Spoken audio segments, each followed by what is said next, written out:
19ஆம் நூற்றாண்டின் சமூக சமய சீர்திருத்த இயக்கங்கள். 19ஆம் நூற்றாண்டில் எந்த மாதிரியான சமூக மற்றும் சமய சீர்திருத்த இயக்கங்கள் தோன்றுது அப்படின்றது தான் இந்த லெசன். அறிமுகத்தில் என்ன சொல்கிறாங்க? எழுத்தர்களை உருவாக்கும் நோக்கில் அறிமுகம் செய்யப்பட்ட ஆங்கில கல்வி ஒரு புதிய ஆங்கில கல்வி பயின்ற நடுத்தர வர்க்கத்தை உருவாக்கியது. ஆங்கில கல்வி கற்றிருந்த இளைஞர்களோ இந்தியர்கள் அவங்களுக்கு தேவைப்பட்டாங்க. ஒரு கணக்கர் பணி செய்கிறதுக்கோ அல்லது ஆங்கில கிழக்கிந்திய கம்பெனியில் வேலை செய்கிறதுக்காகவும் இது மாதிரியான எழுத்தர்கள் அவங்களுக்கு தேவைப்பட்டாங்கன்றதுனால ஆங்கில கல்வி அறிமுகம் செய்யப்பட்டது இந்தியாவில். இந்த படித்த இளைஞர்கள் ஒரு நடுத்தர வர்க்கமாக ஒரு குழுவாக உருவாகிறாங்க. இவங்க இந்தியாவில் பல இடத்துல இருந்தும் சீர்திருத்தங்களை முன்னெடுக்கிறாங்க. யார் யார் எந்தெந்த மாதிரியான சீர்திருத்தங்கள் எங்கெங்கே இருந்து முன்னெடுத்தாங்க அப்படிங்கிறத பற்றி தான் இந்த லெசன் ஃபுல்லாக அதுதான் வரப்போகுது.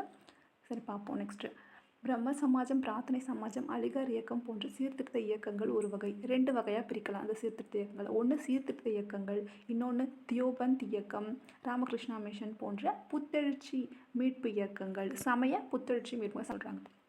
நெக்ஸ்ட்டு, வங்காளத்தில் தொடக்க கால சீர்திருத்த இயக்கங்கள்.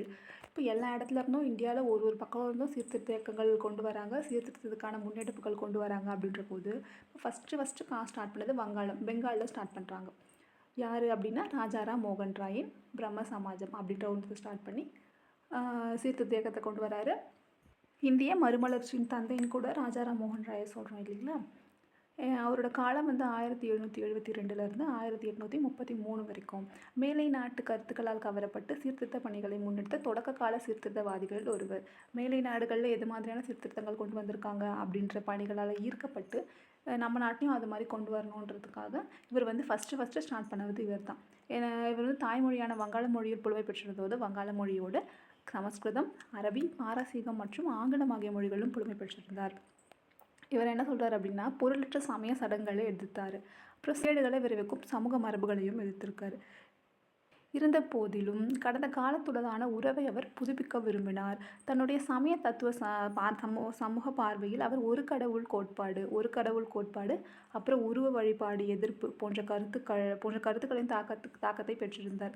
உபரிடங்களுக்கு தான் கொடுத்த விளக்கங்களின் அடிப்படையில் இந்துக்களின் மறைநூல்கள் அனைத்தும் ஒரு கடவுள் கோட்பாடு அல்லது ஒரு கடவுளை வணங்குவதையே உபதேசிப்பதாக கூறினார். என்ன சொல்கிறார் அப்படின்னா, பொருளற்ற சமய சடங்குகளை எதிர்க்காரு ஃபஸ்ட் பாயிண்ட்டு. அடுத்து ஒரு கடவுள் கோட்பாடு அப்படின்ற ஒன்று கொண்டு வராரு. அடுத்து உருவ வழிபாடு எதிர்ப்பு. ஒரு கடவுள் இருக்கார், அவருக்கு ஒரு உருவம் இருக்குது, உருவத்தை வழிபடுறோம் அப்படின்ற போது அதை அவர் எதிர்த்திருக்காரு. அடுத்து, சமூகத்தில் நிலவி வரும் உடன்கட்டை ஏறுதல், சதி, குழந்தை திருமணம், பலதார மனம் போன்ற மரபு சார்ந்த சமூக கொடுமைகளையும் குறித்து பெரும் கவலை கொண்ட அவர் சிற்றேடுகளை வெளியிட்டார். அப்போ சிற்றேடுகளையும் வெளியிட்டிருக்கார். இதுவும் கொஸ்டின் வரதுக்கு வாய்ப்பு இருக்குது.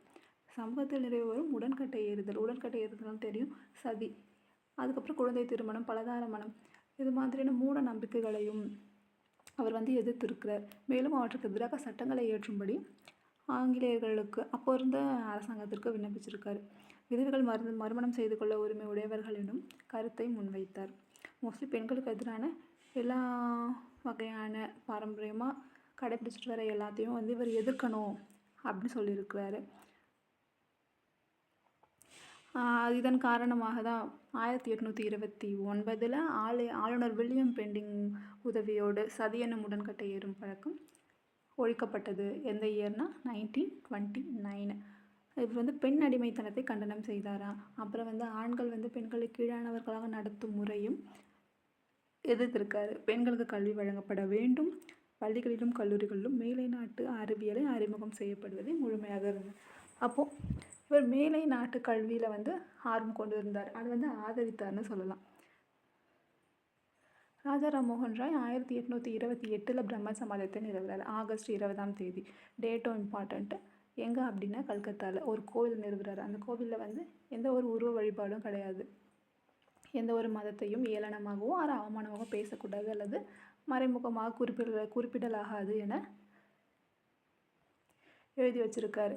எந்த இயர் 1828 பிரம்ம சமாஜத்தை நிறுவுறாரு. ஆகஸ்ட் 20 கல்கத்தாவில் ஒரு கோவிலையும் கட்டுறாரு. அந்த கோவிலில் எந்த ஒரு உருவமும் கிடையாது, உருவ வழிபாடும் கிடையாது. ஒரு சொற்றொடர் எழுதி வச்சுருக்காரு. இங்கு எந்த ஒரு மதத்தையும் ஏளனமாகவோ அவமானமாகவோ பேசக்கூடாது அல்லது மறைமுகமாகவோ குறிப்பிடலாகாது அப்படின்னு எழுதியிருக்காரு. திரும்பவும் கொடுத்துருக்காங்க பாருங்க. பிரம்ம சமாஜம் உருவ வழிபாட்டை தவிர்த்ததோடு பொருளற்ற சமய சடங்கு சம்பிரதாயங்களையும் எதிர்த்தது. இருந்த போதிலும் இவர் என்னென்ன மாதிரியான தியாகங்கள் சீர்திருத்தத்தை கொண்டு வந்தாலும் அப்படின்னாலுமே இது எல்லாமே எங்கே இருந்தது அப்படின்னா படித்தவர்கள், மேல்தட்டு மக்கள், கல்வியறிவு பெற்றவர்கள் என்ற அடிப்படையில் மட்டும்தான் இருந்தது தவிர கீழ்த்தட்டு மக்களையும் அடித்தட்டு மக்களையும் இது சென்று சேரலை அப்படின்னு சொல்கிறாங்க. தொடக்கம் முதலாக பிரம்ம சமாஜத்தின் கருத்துக்கள் கற்றறிந்த மேதைகள், கல்வியறிவு பெற்ற வங்காளிகள் என்ற அளவில் மட்டுமே செயல்பட்டது.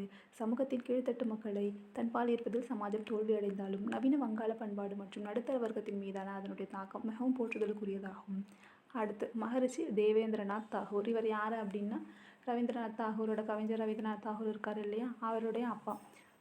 ராஜாராம் மோகன் ராயோட இறப்புக்கு அப்புறம் சமாஜத்தை வந்து இவர் வழிநடத்திட்டு வர்றாரு. அவர் வந்து நம்பிக்கை பற்றி 4 கொள்கைகளை முன்வைத்தார். எந்தெந்த மாதிரியான கொள்கைகள்? 4 கொள்கைகளை முன்வைத்தவர் யார்? நம்பிக்கை பற்றியான 4 கொள்கைகளை முன்வைத்தவர் யாருன்னு கொஸ்டின் வரலாம். தேவேந்திரநாத் தாகூர். தொடக்கத்தில் எதுவும் இல்லை, எல்லாம் வெல்ல ஒரு கடவுள் மட்டுமே உள்ளார், அவரே உலகத்தை படைத்தார் அப்படின்னு. இதுவும் வந்து ஒரு கடவுள் வழிபாடு, ஒரு கடவுள் கோட்பாட்டை தான் வந்து பிரம்ம சமாஜம் முன்வைக்குது இல்லையா. ஸோ இதுவுமே அதே மாதிரி தான் இருக்குது. அடுத்து அவர் ஒருவரே உண்மையின் எல்லையற்ற ஞானத்தின் நற்பண்பின் சக்தியின் கடவுள் ஆவார். அவரே நிலையானவர், எங்கும் நிறைந்திருப்பவர், அவருக்கிணை யாரும் இல்லை. நம்முடைய வீடு பேறு இப்பிறவிலும் அடுத்த பிறவிலும் அவரை நம்புபவரையும் அவரை வணங்குவதையுமே சான்றுள்ளது. அவரை நம்புவது என்பது அவரை நேசிப்பதிலும் அவர் விருப்பத்தை செயல்படுத்துவதிலும் அடங்கியுள்ளது. ஸோ சும்மா இதை ஜஸ்ட் ரீட் பண்ணிட்டா போதும், இது வந்து பெருசாக கொஷின் வரப்போகிறதில்லன்னு நினைக்கிறேன். அடுத்து வந்து கேசவ சந்திர சென்னும் இந்தியாவின் பிரம்ம சமாஜமும். இப்போ ஃபஸ்ட்டு அவர் இருக்கார் வந்து கேசவ சந்திர சென் அப்படின்ற ஒருத்தர் வந்து வராரு. இவர் யார் அப்படின்னா இதுக்கு முன்னாடி இந்த தேவேந்திரநாத் தாகூர் வந்து யார் அப்படின்னா ஒரு மிதவாத சீர்திருத்தாளர். ஆனால் சமாஜத்தில் தான் அவரோட பணியாற்றிய இளைஞர்கள் வந்து என்ன பண்ணியிருக்காங்க அப்படின்னா விரைவான மாற்றங்கள் தேவைப்பட்டது, அவங்களுக்கு விரைவான மாற்றங்கள் வேணும் அப்படின்னு நினச்சாங்க. கேசவ சந்திர சென் வந்து 1857 வந்து சமாஜத்தில் இணைகிறாரு. இயர் கரெக்டாக ஞாபகம் வச்சுக்கலாம், ஈஸியாக கொஞ்சம். 1857 வந்து சபையில் இணைகிறாரு. இதனாலே வந்து இவர் வந்து ஒரு மிதவாத சீர்திருத்தாளராக இருக்கிறதுனாலே வந்து 1866 வந்து சமாஜத்து உறுப்பினர்களுக்கிடையே ஒரு பிளவு ஏற்படுது. பிளவு ஏற்பட்டு பாதி உறுப்பினர்கள் வந்து கேசவ சந்திர சென் அப்படி அவரோட தலைமையில் வந்து தனியாக போயிடுறாங்க. அது வந்து அந்த சமாஜத்தோட பேர் என்ன அப்படின்னா இந்திய பிரம்ம சமாஜம் அப்படின்னு சொல்கிறாங்க. ஆல்ரெடி இருந்த பிரம்ம சமாஜத்துக்கு ஆதி பிரம்ம சமாஜம் அப்படின்னு பேரை வச்சிடுறாங்க. அடுத்து குழந்தை திருமணத்தை வந்து சமாஜம் தடை செஞ்சிருந்த போதிலும் கேசவ சந்திர சென் வந்து அவரோட 14 வயது மகளை வந்து ஒரு இந்திய இளவரசுக்கு திருமணம் செஞ்சு கொடுக்குறாரு. அதனால் அதிருப்தியுற்ற அந்த அமைப்பில் இருக்கிற சிலர் வந்து தனியாக வந்து சாதாரண சமாஜ் அப்படின்ற ஒரு அமைப்பு வந்து தொடங்குறாங்க. அப்போ ஃபஸ்ட்டு ஒரு அமைப்பு இருந்தது, அது வந்து பிரிஞ்சு வந்து தான் கேசவ சந்திர சென் இந்திய பிரம்ம சமாஜம் அப்படின்ற ஒரு அமைப்பு தொடங்குறாரு. இதில் வந்து அதிருப்தி உற்ற உறுப்பினர்கள் திரும்பவும் போய் சாதாரண சமாஜ் அப்படின்ற ஒரு அமைப்பை வந்து தொடங்குறாங்க. ஃபஸ்ட்டு பிரம்ம சமாஜம் அப்படின்ற ஒரு அமைப்பு இருக்குது சரியா. இதிலேருந்து வந்து பிரிஞ்சு போய் இந்திய பிரம்ம சமாஜம் அப்படின்ட்டு ஒரு அமைப்பு வந்து தொடங்குறாரு. யார் அப்படின்னா கேசவ் சந்திர சென் வந்து தொடங்குறாரு. அதிலிருந்து பிரிஞ்சு போன சில உறுப்பினர்கள் சாதாரண சமாஜம் அப்படின்ட்டு ஒரு அமைப்பு வந்து தொடங்குறாங்க. ஆல்ரெடி முதல்ல இருந்த பிரம்ம சமாஜம் ஆதி பிரம்ம சமாஜம் அப்படின்ட்டு வழங்கப்படுது. ஈஸ்வர சந்திர வித்யாசாகர் வங்காளத்தை சேர்ந்த முதன்மையான சீர்திருத்தவாதி. இவர் தான் வந்து நவீன வங்காள உரைநடையோட தந்தை அப்படின்னும் சொல்கிறாங்க. இவர் என்ன வாதங்களை முன்வைக்கிறார் அப்படின்னு, இதுக்கு முன்னாடி இருந்த பிரம்ம சமாஜம் வந்து மேலை நாட்டு பகுத்தறிவு சிந்தனை துணையை வந்து நாடியது சமூகத்தை திருத்துவதற்கு. ஆனால் இவர் ஈஸ்வர சந்திர வித்யாசாகர் என்ன சொல்கிறார் அப்படின்னா இந்து மறை நூல்களே முற்போக்கானவை அப்படின்னு வாதிட்டார். விதைவுகளை எரிப்பதும் மறுமணத்தை தடை செய்வதும் ஏற்றுக்கொள்ளப்படவில்லை என்பதற்கு இந்து மறை நூல்களிலிருந்தே சான்றுகளை முன்வைத்தார். முன்னாடி இருந்த இந்துக்களோட மறை நூல்களிலிருந்து சான்றுகள் வந்து தேடி இவர் வந்து முன் வச்சிருக்காரு. அந்த தன்னோட கருத்துக்களுக்கு ஆதரவான சில சிறு நூல்களையும் வெளியிட்டார். இவர் தான் வந்து முன்னாடியே சொல்லியாச்சு, இவர் நவீன வங்காள உரைநடையின் தந்தை, முன்னோடி அப்படின்னு சொல்கிறாங்க. பெண் கல்வியை மேம்படுத்துவதில் முக்கிய பங்காற்றிய இவர் பெண்களுக்கு பள்ளிகள் நிறுவப்பட உதவிகளை செய்தார். இச்சமூகத்தில் குழந்தை பருவத்திலேயே விதவைகளான சிறுமிகள் வாழ்வை மேம்படுத்துவதற்காக தனது முழு வாழ்வையும் அர்ப்பணித்தார் பண்டித ஈஸ்வர சந்திர வித்யாசாகர். இவரோட மூலமாக தான் 1856 மறுமண சீர்திருத்த சட்டம் அப்படின்ற ஒரு சட்டம் வந்து கொண்டு வந்திருப்பாங்க. இச்சட்டம் குழந்தைகளின் விதவை நிலையை மேம்படுத்துவதாகவும் நிரந்தரமாக விதவையாக இருக்க வேண்டிய ஆபத்திலிருந்து அவர்களை காப்பாற்றுவதையும் நோக்கமாக கொண்டிருந்தது. இளம் வயதிலேயே விதவை ஆயிட்டாங்க அப்படின்னா வாழ்க்கை ஃபுல்லாக அப்படியே தான் கஷ்டப்படணுன்றதுக்காக இவர் வந்து மறுமண சட்டத்தை கொண்டு வந்திருப்பார். 1856 இயர் ரொம்ப முக்கியம். அடுத்த ஒரு பாக்ஸ் கொடுத்துருக்காங்க. 1860 முதன் முறையாக திருமண வயது சட்டம். திருமணத்துக்கு இவ்வளோ தான் ஏஜ் அப்படின்னு சொல்லுவாங்க இல்லையா, அந்த திருமண வயது சட்டத்தை 1860 தான் ஃபஸ்ட்டு கொண்டு வந்திருக்காங்க. அப்பெருமையும் ஈஸ்வர சந்திர வித்யாசாகரையே சாரும். அப்போ இருந்த 1860 சுச்சுவேஷனில் 10 வயசு அப்படின்றத திருமணத்துக்கு நியமனம் செஞ்சுருக்காங்க. 1891 எத்தனை வருஷம், கிட்டத்தட்ட 31 வருஷத்துக்கு கழித்து தான் 12ஆக மாற்றிருக்கிறாங்க. அதுக்கப்புறம் அகைன் ஒரு கிட்டத்தட்ட 30 வருஷத்துக்கு அப்புறம் தான் 1925 13ஆக உயர்த்தப்பட்டது. ஆனால் வந்து என்ன சொல்கிறாங்க, திருமண வயது ஒப்புதல் கமிட்டி 1829 இச்சட்டம் வெறும் காகித அளவில் மட்டுமே இருந்தது. ஒரு சில கற்ற வழக்கறிஞர்களும் படிப்பறிவு பெற்ற சில மனிதர்கள் மட்டும்தான் இதை பின்பற்றினாங்களே தவிர இது யாரும் இதை பின்பற்றவே இல்லை அப்படின்ற ஒரு அதிருப்தியை தெரிவிச்சிருக்காங்க. சமாஜம், பிரம்ம சமாஜம் பார்த்தா 1828 பிரம்ம சமாஜம். பிரார்த்தனை சமாஜம் எப்போ அப்படின்னா 1867. யார் ஸ்டார்ட் பண்ணது? பிரம்ம சமாஜம் வங்காளத்துலேருந்து தொடங்குச்சு அப்படின்னு பார்க்குறோம். அடுத்து பிரார்த்தனை சமாஜம் வந்து மகாராஷ்டிரா பகுதியிலேருந்து தொடங்குது. எஸ்பெஷலி மும்பை. மகாராஷ்டிரா பகுதியானது சீர்திருத்த நடவடிக்கைகளுக்கு ஆதரவு கிடைக்கப்பெற்ற மற்றொரு பகுதியாகும். பிரம்ம சமாஜத்திற்கு இணையாக பம்பாயில் 1867 நிறுவப்பட்ட அமைப்பே பிரார்த்தனை சமாஜம். இப்போ பிரம்ம சமாஜத்துக்கு இணையாக நிறுவப்பட்ட அமைப்பு எதுன்னு கூட கேட்கலாம். இயர் ஞாபகம் வச்சுக்கோங்க, 1867. இதனை நிறுவியவர் யாருன்னா ஆத்மாராம் பாண்டுரங் ஆவார். இவர் சமாஜத்தின் 2 மேன்மை மிக்க உறுப்பினர்கள். யாருன்னா ஆர்சி பண்டர்கர், அப்புறம் நீதிபதி எம்ஜி ரானடே ஆகிய இருவரும் ஆவர். இவ்விருவரும் சாதி மறுப்பு, சமபந்தி, சாதி மறுப்பு திருமணம், விதவை மறுமணம், பெண்கள் மற்றும் ஒடுக்கப்பட்ட மக்களின் முன்னேற்றம் போன்ற நடவடிக்கைகளுக்கு தங்களை அர்ப்பணித்து கொண்டவர்கள் ஆவர். என்னென்ன சொல்கிறாங்க? சாதி மறுப்பு, சமபந்தி, சாதி மறுப்பு திருமணம், விதவைகள் மறுமணம், பெண்கள் மற்றும் ஒதுக்கப்பட்ட மக்களின் முன்னேற்றம்னு சொல்கிறாங்க. விதவை மறுமண சங்கம் 1861, பூனே சர்வஜனிக் சபா 1870, தக்கான கல்விக் கழகம் 1884. இயர் முக்கியம், இதை கண்டிப்பாக வரத்துக்கு சான்ஸ் இருக்குது. ஸோ இயர் ரொம்ப முக்கியம், மனப்பாடம் பண்ணி தான் ஆகணும். இதுக்கு முன்னாடி சீர்திருத்த இயக்கங்கள் பார்த்தோம், ஒரு 2 இயக்கம் பார்த்தோமா. இப்போ வந்து புத்துணர்ச்சி இயக்கம், இந்து புத்துணர்ச்சி இயக்கம் அப்படின்னு பார்க்க போகிறோம். சுவாமி தயானந்த சரஸ்வதி மற்றும் ஆரிய சமாஜம். ஆல்ரெடி பிரம்ம சமாஜம் பார்த்தாச்சு, பிரார்த்தனை சமாஜம் பார்த்தாச்சு. இப்போ வந்து ஆரிய சமாஜம் 1875. இது எங்கே நடக்குது அப்படின்னா பஞ்சாப். வங்காளம் பார்த்தோம், மும்பை பார்த்தோம், இப்போ பஞ்சாபில் ஆரிய சமாஜம் சீர்திருத்த இயக்கங்களுக்கு தலைமையேற்றது. ஓகே, இது 1875 நிறுவப்பட்டது. இவ்வமைப்பை நிறுவியவர் யாருன்னா சுவாமி தயானந்த சரஸ்வதி. மேலே கங்கை சமவெளியில் அலைந்து திரிந்து கொண்டிருந்த சுவாமி தயானந்த சரஸ்வதி. சுவாமி தயானந்தர் பின்னர் தனது கருத்துக்களை போதிப்பதற்காக பஞ்சாபில் தங்கி அவர் குழந்தை திருமணம், விதவை மறுமணத்திற்கு மறுப்பு போன்ற பழக்கங்களும், அயல் நாட்டிற்கு சென்றால் தீட்டு என சொல்லப்படுதலும் மறைநூல்கள் ஏற்றுக்கொள்ளப்படவில்லை என அறிவித்தார். சொல்கிறாங்க, குழந்தை திருமணம், விதவை மறுமணத்திற்கு மறுப்பு போன்றதெல்லாம் வந்து மறைநூல்களில் வந்து ஏற்றுக்கொள்ளப்படலை. முன்னாடி இருந்த நூல்களில் அப்படிப்பட்ட ஒரு நம்பிக்கையே இல்லை. அதுக்கப்புறம் அயல்நாடு கடல் கடந்து போனாங்க அப்படின்னா தீட்டு அப்படின்னு சொல்கிறதும் வந்து இந்து மறைநூல்களில் ஒற்றுக்கொள்ளப்படவில்லை அப்படின்னு வாதத்தை முன்வச்சார். அவர் முன்வைத்த நேர்மறையான கொள்கைகள் கட்டுப்பாடான ஒரு கடவுள் வழிபாடு. இவரும் வந்து என்ன சொல்கிறாங்க, ஒரு கடவுள் வழிபாடு, உருவ வழிபாட்டை நிராகரித்தல், பிராமணர்கள் மேலாதிக்கம் செலுத்தும் சடங்குகள், சமூக நடைமுறைகள் ஆகியவற்றை மறுத்தல் என்பதாகும். மோஸ்ட்லி எல்லோரும் ஒரு கடவுள் வழிபாடை தான் சொல்கிறாங்க. அடுத்து வந்து உருவ வழிபாடை இவரும் நிராகரிச்சிட்டாரு. இது இந்து மதத்தை வந்து பின்பற்றினாலுமே இந்து மதத்தில் இருக்கக்கூடிய மூட நம்பிக்கைகளை மறுத்துது. சொல்கிறாங்க இல்லையா, அயல்நாடு சென்றால் தீட்டு, அப்புறம் வந்து விதவைகள் மறுமணம் செஞ்சுக்கிறதுக்கு தடை, குழந்தை திருமணம் இது மாதிரி போன்ற மூட நம்பிக்கைகளை வந்து மறுத்தது. அதனுடைய முழக்கமே வந்து என்ன அப்படின்னா, வேதங்களுக்கு திரும்புவோம், வேத காலத்தில் எப்படி வாழ்ந்தாங்க, வேத கால நூல்கள் என்ன சொல்லுது, அதை பின்பற்றி வாழணும் அப்படின்றது தான் இதோட நோக்கமாக இருந்தது. எதோட நோக்கமாக இருந்தது? ஆரிய சமாஜத்தோட நோக்கமாக இருந்தது. ஆரிய சமாஜம் இந்தியாவில் பிரிட்டிஷ் இந்தியாவில் நடைபெற்று கொண்டிருந்த மதமாற்ற நடவடிக்கைகளை நிறுத்துவதற்கான முயற்சிகளை மேற்கொண்டது. மதமாற்ற நடவடிக்கைகள் நடந்து கொண்டிருந்தது பிரிட்டிஷ் இந்தியாவில். அதை வந்து நிறுத்துவதற்கான முயற்சிகளை வந்து ஆரிய சமாஜம் மேற்கொண்டது. அதன் குறிக்கோள் எதிர்மற மாற்றம் என்பதாகும். எதிர்மற மாற்றம் என்னென்னா அப்படின்னா, மதம் மாற்றப்பட்டிருக்காங்க பார்த்தீங்களா, இந்துலேருந்து இஸ்லாமுக்கும் இல்லை இந்துலேருந்து கிறிஸ்டியனுக்கும் மதம் மாற்றம் பண்ணியிருந்தாங்க அப்படின்னா, அவர்களை வந்து மீண்டும் இந்துக்களாக மாற்றுவதற்கு சுத்தி அப்படின்ற ஒரு சுத்திகரிப்பு சடங்கு வந்து சமாஜம் வழிவகுத்தது.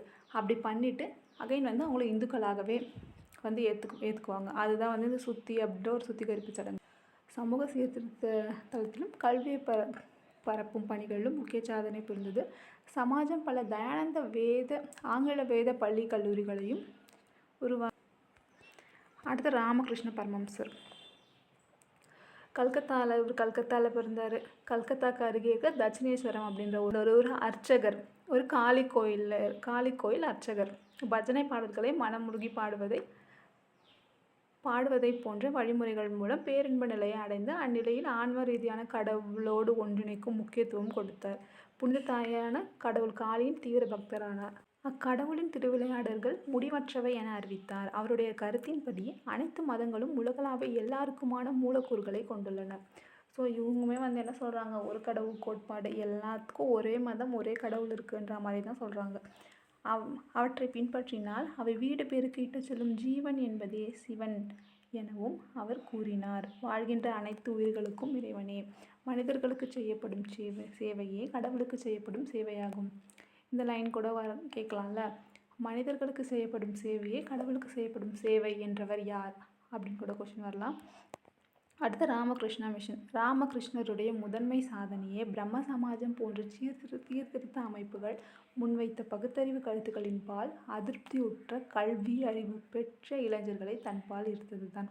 ஆல்ரெடி பிரம்ம சமாஜம் போன்ற சீர்திருத்த அமைப்புகளாக அதிருப்தியுற்று இருந்திருக்கிறாங்க. அது மேலே நம்பிக்கை இல்லாமல் இருந்த கல்வி அறிவு பெற்ற இளைஞர்களை தன்பால் ஈர்த்திருக்கு ராமகிருஷ்ணா மிஷன்.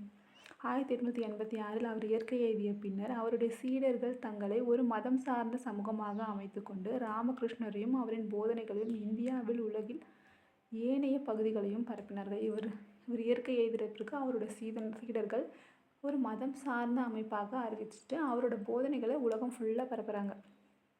உலகம் ஃபுல்லாகவும் இந்தியாவிலையும் பரப்புகிறாங்க. இப்பெரும் பணியின் பின்புலமாக இருந்தவர் சுவாமி விவேகானந்தர். கிறிஸ்தவ சமய நிறுவனங்களின் நிர்வாக கட்டமைப்பை பின்பற்றி விவேகானந்தர் ராமகிருஷ்ண மிஷனை நிறுவினார். இது எல்லாத்துக்கும் பின்புலமாக இருந்தவர் யார்? விவேகானந்தர். கிறிஸ்தவ சமய பரப்பு நிறுவனங்களோட இது இருக்கு பார்த்திங்களா, அதை பின்பற்றி தான் இவர் வந்து ராமகிருஷ்ண மிஷன் அப்படின்றத வந்து நிறுவியிருக்காரு. இந்த ராமகிருஷ்ண மிஷன் அப்படின்றது வந்து சமய செயல்பாடுகளோடு நிறுத்தி கொள்ளாமல் மக்களுக்கு கல்வி வழங்குதல், மருத்துவ உதவி வழங்குதல், இயற்கை சீற்றங்களின் போது நிவாரண பணிகளை மேற்கொள்வது போன்ற சமூக பணிகளிலும் செயலாக்கத்துடன் செயல்பட்டுள்ளது. அடுத்து சுவாமி விவேகானந்தர். இப்போ ராமகிருஷ்ண பரமஹம்சர் முதன்மை சீடர் நம்ம எல்லாருக்குமே தெரிஞ்சது தான் சுவாமி விவேகானந்தர். படித்த இளைஞரான அவர் ராமகிருஷ்ணரின் கருத்துக்களால் கவரப்பட்டார். மரபு சார்ந்த தத்துவ நிலைப்பாடுகளில் மனநிறைவு பெறாத அவர் நடைமுறை வேதாந்தமான மனித குலத்திற்கு தொண்டு செய்தல் என்னும் கோட்பாட்டை பரிந்துரைத்தார். மனித குலத்திற்கு தொண்டு செய்தல் அப்படின்ற கோட்பாட்டை பரிந்துரைத்தவரே சுவாமி விவேகானந்தர் தான். ஒரு மதத்தோடு இது தொடர்பு இருக்குது அப்படின்ற போது எல்லா சமய நிறுவனங்களையும் பாதுகாக்கணும் அப்படின்ற மனப்பான்மை இருக்கக்கூடாது அப்படின்னு கண்டனம் செஞ்சுருக்காரு. பண்பாட்டு தேசியத்திற்கு முக்கியத்துவம் கொடுத்த அவர் இந்து சமயத்திற்கு புத்துயிர் அளிக்க இந்திய இளைஞர்களுக்கு அறைகூவல் விடுத்தார். அவருடைய சிந்தனைகள் பொருள் உற்பத்தியில் மேலை நாடுகள் சேர்ந்திருந்த சாதனைகளை கண்டு தாழ்வு மனப்பான்மை கொண்டிருந்த இந்தியர்களுக்கு ஒரு தன்னம்பிக்கை வந்தது. இப்போ சிகாகோவில் 1893 வந்து ஒரு உலக சமய மாநாட்டில் பேசியிருக்காரு. அந்த சொற்பொழிவு தான் வந்து பெரும் புகழை கொடுத்துருக்கிறது. யாருக்கு அப்படின்னா சுவாமி விவேகானந்தருக்கு. இந்து சமய சடங்குகளில் கலந்து கொள்ளக்கூடாதென ஒடுக்கப்பட்ட மக்களும் அது போன்ற சடங்குகளில் கலந்து கொள்ள கட்டாயம் அனுமதிக்க வேண்டும் என்றார். ஒரு சிலரை கலந்து கொள்ளக்கூடாதுன்னு ரெஸ்ட்ரிக்ட் பண்ணியிருப்பாங்கள்ல, அவங்களையும் எல்லா சடங்குகளையும் கலந்து கொள்ளலாம் அப்படின்ற அனுமதித்தார். விவேகானந்தரின் செயலாக்கமிக்க கருத்துக்கள் மேற்கத்திய கல்வி பயின்ற வங்காள இளைஞர்களிடையே அரசியல் மாற்றங்களுக்கான நாட்டத்தை ஏற்படுத்தியது. இது வங்கப் பிரிவினை தொடர்ந்து சுதேசி இயக்கத்தின் போது இளைஞர்கள் பல விவேகானந்தர் ஊக்கம் பெற்றனர். இது கொஞ்சம் இம்பார்ட்டண்டான பாயிண்ட். சுதேசி இயக்கத்தின் போது இளைஞர்கள் பலர் விவேகானந்தரால் ஊக்கம் பெற்றனர். அடுத்து பிரம்மஞான சபை. பிரம்மஞான சபை அப்படின்றது ஹெச்பி பிளாவட்ஸ்கி மற்றும் கர்னல் HS ஆல்காட் ஆகியோரால் பிரம்மஞான சபை 1875 எங்கே நிறுவுறாங்க அப்படின்னா அமெரிக்காவில் நிறுவுறாங்க. அடுத்து இது என்ன பண்ணுறாங்க, அமெரிக்காவிலேருந்து தமிழ்நாட்டில் இருக்க அடையாருக்கு இந்த பிரான்ச்சை கொண்டு வராங்க. எப்போ அப்படின்னா நிறுவி ஒரு 11 வருஷம் கழிச்சு 1875 நிறுவுறாங்க. அது ஒரு 11 வருஷம் 1886 சென்னைக்கு அடையாருக்கு மாற்றப்படுது.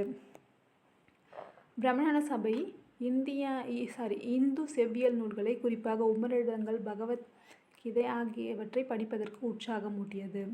இந்தியாவில் பௌத்தம் புத்துயிர் பெறுவதற்கு பிரம்மஞான சபை முக்கிய பங்காற்றியது. இயல் நூல்களை படிப்பதற்கு பிரம்மஞான சபை உற்சாகமூட்டியிருக்கு.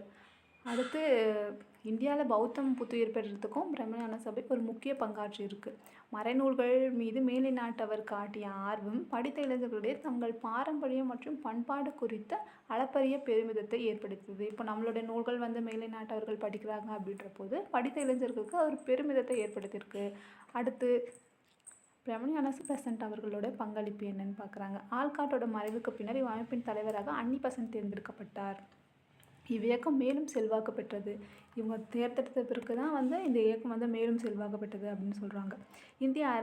தேசிய அரசியல் முக்கியத்துவம் பெற்ற அவர் தன்னாட்சி இயக்க சங்கத்தை அமைத்து அயர்லாந்துக்கு வழங்கப்பட்டதை போல இந்தியாவிற்கும் தன்னாட்சி வழங்கப்பட வேண்டும் என கோரிக்கை வைத்தார். ஒரு தன்னாட்சி இயக்க சங்கம் அப்படின்ற ஒரு சங்கத்தை அமைத்து அயர்லாந்துக்கு எப்படி தன்னாட்சி வழங்கப்பட்டதோ அதே போல் இந்தியாவுக்கும் தன்னாட்சி வழங்கப்படணும் அப்படின்ற ஒரு கோரிக்கையை வச்சுருக்காரு. பிரம்மஞான சபையின் கருத்துக்களை தன்னுடைய நியூ இந்தியா மற்றும் காமன்வீல் என்னும் செய்தித்தாள்கள் மூலம் பரப்பினார். 2 செய்தித்தாள்கள் சொல்கிறாங்க, நியூ இந்தியா, இன்னொன்று காமன்வீல். இது யார்